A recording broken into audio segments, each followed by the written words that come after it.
Alright, so I can't believe I'm going to attempt to do this again. I started a video and I don't know. We'll see how it goes. So I've been thinking a lot about this story in Samuel about Solomon. I did it again. Samuel and Saul. And how Saul disobeyed God, and God basically said that rebellion is as the sin of witchcraft.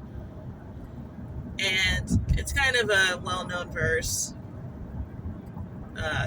that's said a lot in church. And there's some debate on exactly what he means by that. A lot of people just think he means that witchcraft is bad, but rebellion is just as bad. One is sort of overtly in your face, with the blood and the spells and the darkness and all that and the demons. And one is a little less overt, but they're equally as bad. And there's another camp that says that he's basically saying that rebellion and witchcraft are the same. And I don't know when my interpretation sort of flipped, or rather, became one and the same, because I was kind of in the first camp for a while, because that seems more God's style, to just sort of say, like, this is how I view something that you don't think is all that bad, or sometimes even necessary or great. Because the whole verse is rebellion is as a sin of witchcraft, and arrogance the sin of idolatry. But somewhere between that interpretation and now, I find myself finding the parallels between witchcraft and rebellion. And lately, that verse has come up a lot, and it's sort of like my new focus for right now.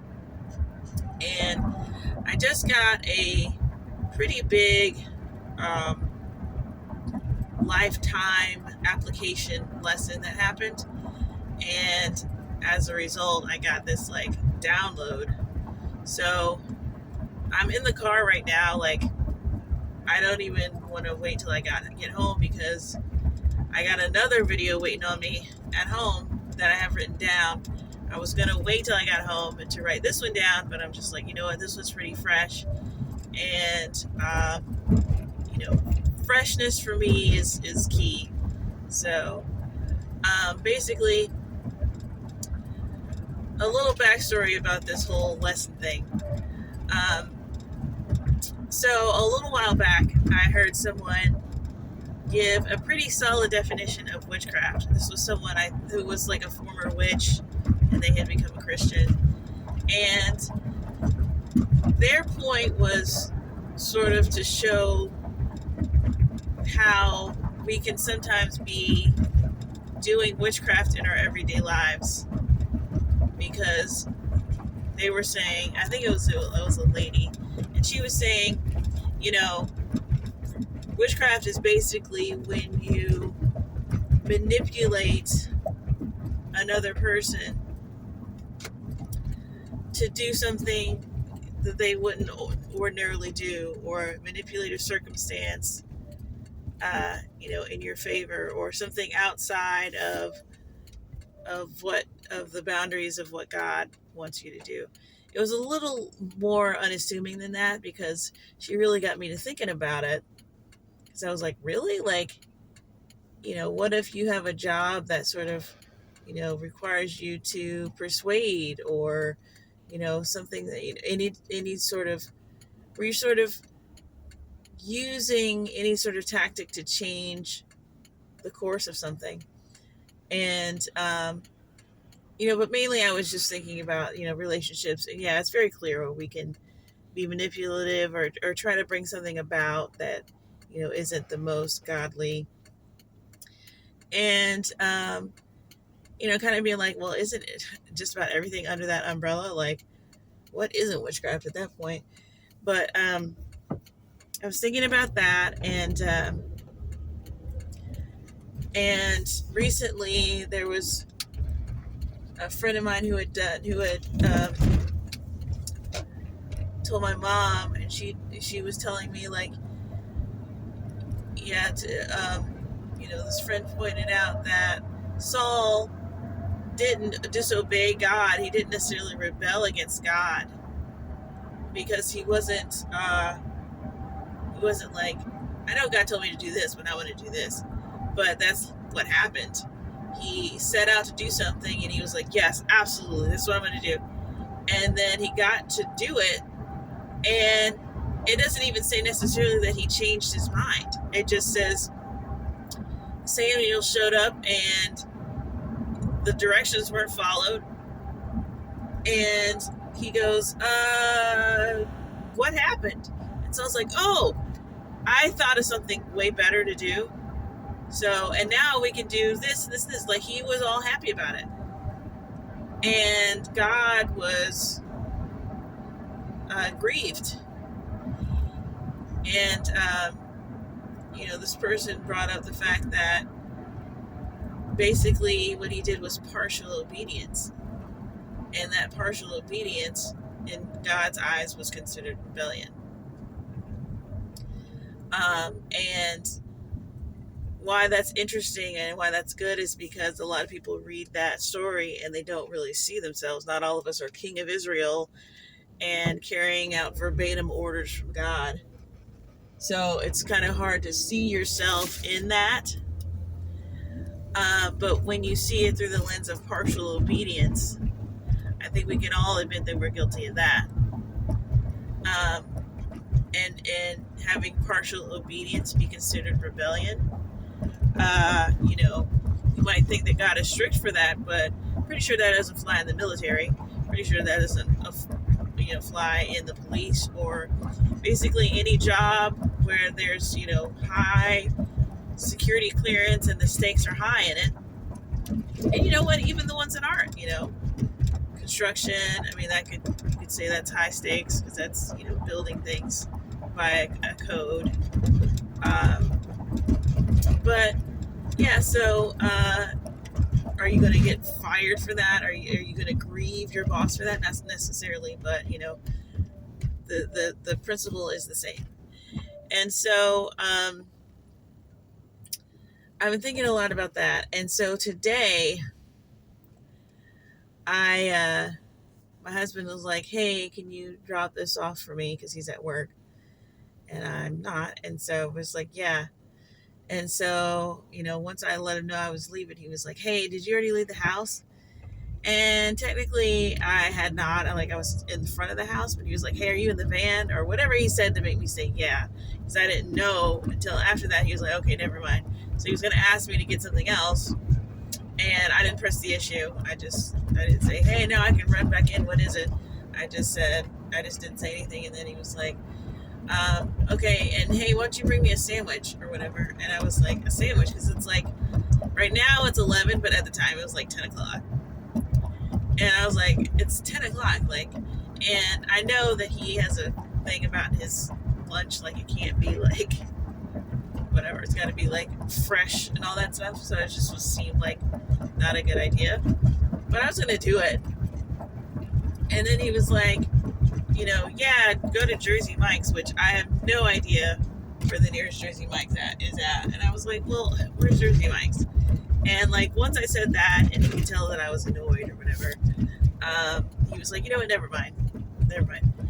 And so he got annoyed with me. But, I have a way of I don't like to be asked to do stuff on the spot in the middle. And I don't know anyone that does. It's just inconsiderate. And he has a little streak in him where he can be, um, he does that. He had about a homelessness when he was before we met.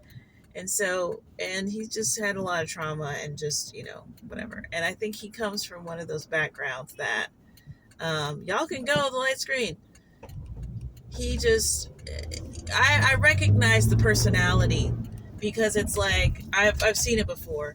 It's like you get so few people willing to do anything for you, or maybe everyone in your family, that's the default position, is that no one's going to do anything for you. And so everything is, as soon as they get up, hey, can you give me this? Hey, while you're at it, give me this. It's like, what can I get out of this person that I won't have to do?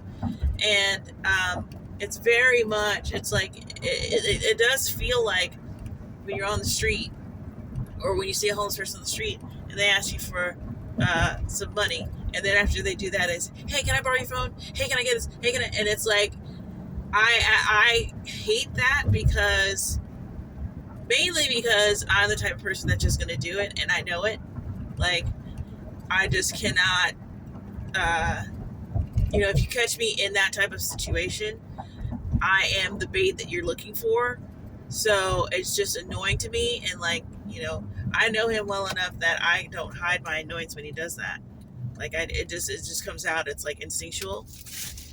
So I know, like, after we had that exchange, I know that he's probably thinking, I don't think he knows that he does that. Or he thinks that that's normal and regular, and that's just what you do. Because I've never seen him do anything different to anyone. And I'm sure that maybe there's some people that he doesn't think that he can finesse, so he just doesn't do it. But he, it's just like an instinctive thing. So I know that he probably thinks that I just never want to do anything for him, and I'm always complaining about doing something for him. And I was really like thinking about being like, hey, like, just formulating a conversation to be like, hey, it's not like I would have a problem doing these things for you, but you literally spring it on me like you have to just like hurry up and get it in, get this stuff in. It's like, if you just sit down, or if you just take the time to tell me every single thing that you want, I will do that. I got no problem doing that. But this, like, hey, while you're at it, hey, while you're at it, hey, while you're at it, I absolutely loathe it. And it literally goes all through me. I can't stand it. So that's, I think it would be hard for him, because that's just how he does things. But as I was thinking about all that, God was bringing up that rebellion is this sin of witchcraft thing, because I had already been contemplating how what that lady had said about manipulating circumstances, and how manipulation is manipulation of other people. And he was sort of saying, like, he's doing that because he's manipulating the circumstance to get you to do something, because he doesn't know how else to get it. He's afraid that he won't get it, and he's dependent on that thing that he's trying to get. Like, he was showing me that people, that mindset of doing that, where you're not going to God for things and trusting that God can give it to you. You're going up to Joe Schmo, and you're wearing your pretty dress or whatever, and you're giving him a sob story, and all these things that you think that you need to do to get that thing. It's like, yeah, that is rebellion, first of all. Like, rebellion is as a sin of witchcraft. I really do believe that they're one and the same, because witchcraft is about going around the proper parameters of things and getting this person to fall in love with you, this person to, retaliating against this person for what they did to you, putting a curse on this person, seeming more powerful than you are, whatever you're doing to do the witchcraft, which is ultimately just uh, manipulating circumstances to be what they wouldn't otherwise be. You're doing that because you don't trust God. You're afraid that you won't get those things that you need, that you want. And those things that you want, you feel like you have to have. And so I saw not only the parallels between the rebellion and the witchcraft, but the witchcraft and why a person would do those things. Now, me personally, like, do I have a little bit of that in me? Yeah, to manipulate a circumstance. There's always something that, when you think of God, like, and the way that God is in control of everything and yet does not violate this, like, he will not do witchcraft. He will not make you do something. He refuses to the point where you're like, God, can you just literally just do this whole thing? And he's like, no, he won't do it because it's not of him. And the fact that he can have everything be in control and yet still engage with us, and if we decide not to do something, he has to go around us and can every single time. Like, that is insane to me. Like, that is an insane amount of power. So, we need somebody to do something. And sometimes it's dire, sometimes it's necessary, sometimes it's real. It's like you need your tenant to pay the rent, and they won't. They don't, and you're going to lose your house. You're going to lose the house if they don't. Are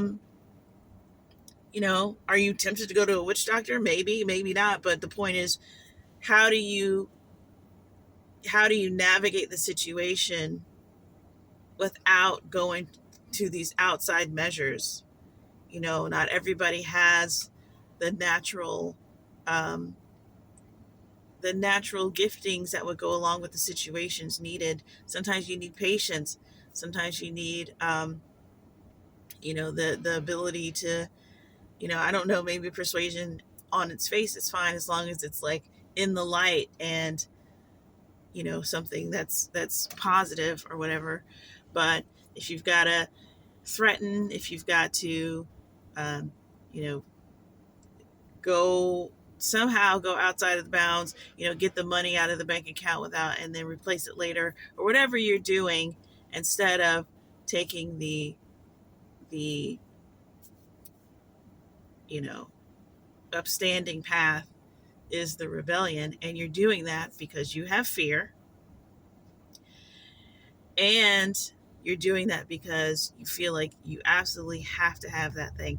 I mean, and it's really interesting to think that's all witchcraft is. I mean, think about it. If you had some powerful warlock or whatever, and you say, hey, God's like, I'm taking your powers away, instantly they're going to be filled with fear, because it's like, well, how am I going to get this thing? How am I going to get people to like me? How am I going to get people to fear me? How am I going to do this and this and this? That's fear. That's number one, is the root of that. And then it's, I need people to fear me. I need people to like me. I need this person to pay for what they did. Otherwise, this whatever fear is whatever. So when you are yielded to God, what God is after then is for you to not have fear, and for you to not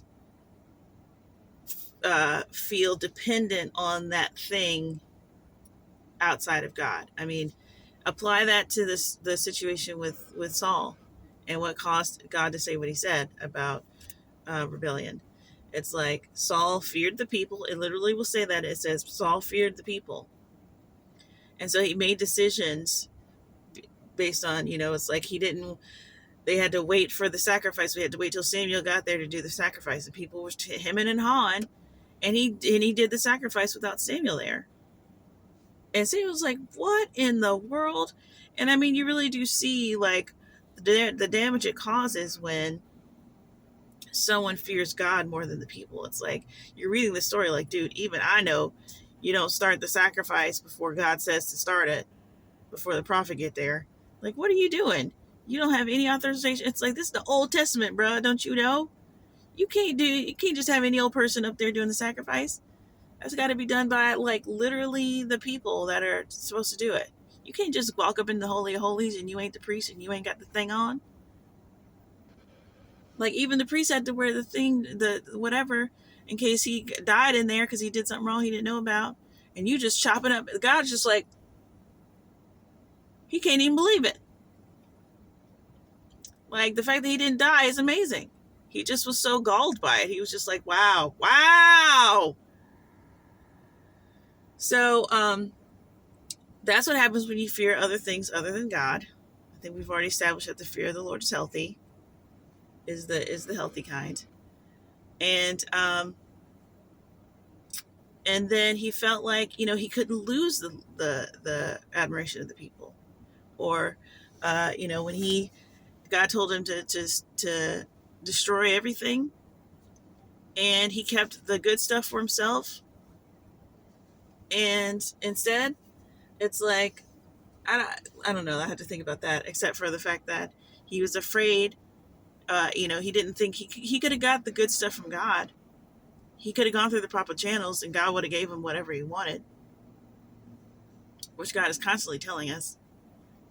I got no problem giving you what you want. It's got to go through the proper channels. But guess what? Wait, those caveats that you're thinking in your brain, that you're like, no, God's not going to give you everything. Why? Because some of those things are things you feel like you have to have in order to, um, you know, be happy or whatever, or to be fulfilled or whatever you're thinking in your brain, and you're afraid to not have them. And those are the only things that clash. And so I was like, wow, that's really, like, God really just showed me that. And then it was like, he was showing me that, when he says that, he requires obedience and not sacrifice, or anytime he talks about how he wants our obedience, he is talking about ultimately what that is the goal. It's like, it's like saying in a marriage that you want, fidelity and love. It's like, that's not then a cue for you to be like, okay, I gotta do this no matter what. It's like, God still doesn't want that no matter what obedience. What he's saying is he wants you to get to the point eventually where you don't have the fear, where when God tells you to do something, you just go do it. Why? Because you don't have the fear of, well, but what are people going to think? And and how am I going to do this if I do that? And why you won't have that, because you won't have the feeling that you need to have the security of, you need to have your friends, and you need to have a place to live, and you need to know where your next meal is going to come from, and all of these things that you just have to need more than God. So your whole life, he's working that out of you. If anyone gets to the point of just perfect obedience, which I don't know is possible besides Jesus, like, that's great, but he's not expecting you. He's just saying, like, this is what I want. He's not saying, this is what I want, no matter what. He still doesn't like that. And it doesn't work. When you try to obey God, like, you hear what God says, but you got all of these other concerns, and you just kind of mow over those. And then you're blaming God for what happened because you're still attached to those things. Like, that's not what he's wanting you to do necessarily. He's just saying that he loves an obedient child. He loves when we can do that. When we can do that. He is literally involved in the process of getting you there. So he can't say that he wants absolute total obedience and not help you get there, because it is going to be a process.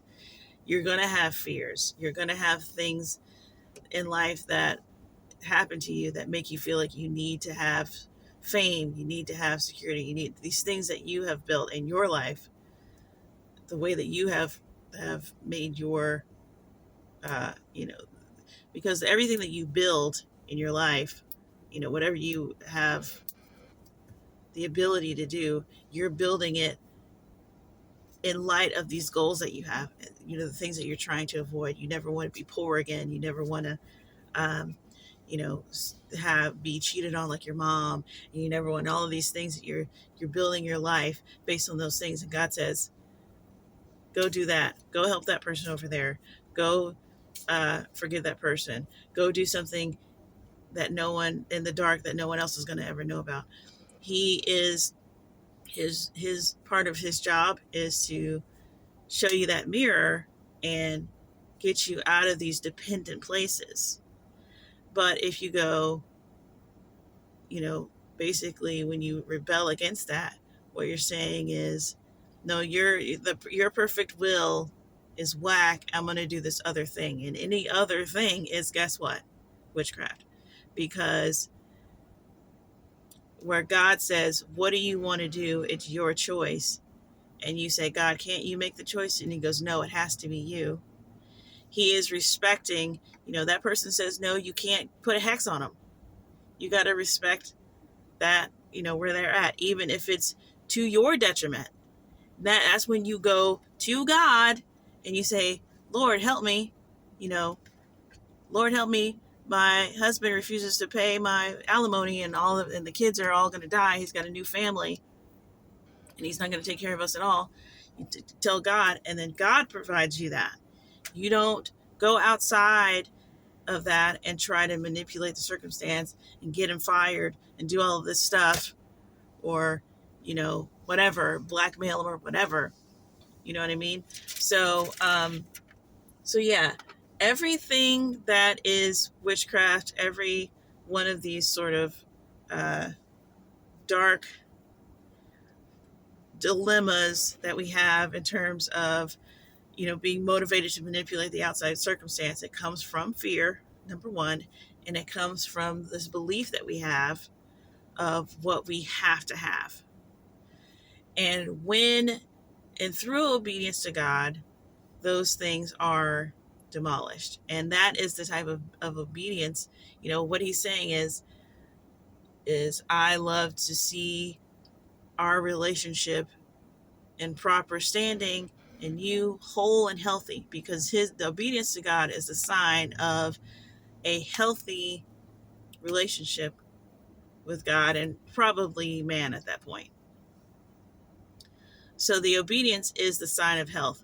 It's not that God is just needing you. Yes, obviously, if you're in the program, he is expecting you to be working towards the obedience. But as far as you just white knuckling and always kind of doing this bloody, you know, just making it just trying to conceal, like God doesn't see that it's hurting you to your bones to because you're scared to death. Like God can see that you're scared to death to obey him. And depending on your reaction, you know, he's going to either, you know, if it's a motivated, persistent kind of like, I will do what God said, that's different from just you going, am I doing it now? Am I doing it now? Am I doing it now? Like, you know, he can tell the difference. Everyone can tell the difference. So I just thought that, I don't know if that helped anybody, but that it just downloaded to me way faster than this 30-minute video. It was like, boom, boom, boom. It was like one part, then another part, then the next part. It was like, whoa, that's amazing. So, yeah, rebellion, which also very interesting in the handy dandy etymology, also one of my favorites. Rebel means to make war again. Isn't that fantastic? Because that bell, it's like antebellum, it's like before the war. And rebel is to make war again. So you lost once. If you're rebelling, it's because you lost. Now you got to make war again, try to win again. It's like you already lost. All right, so that's all I have to say for now.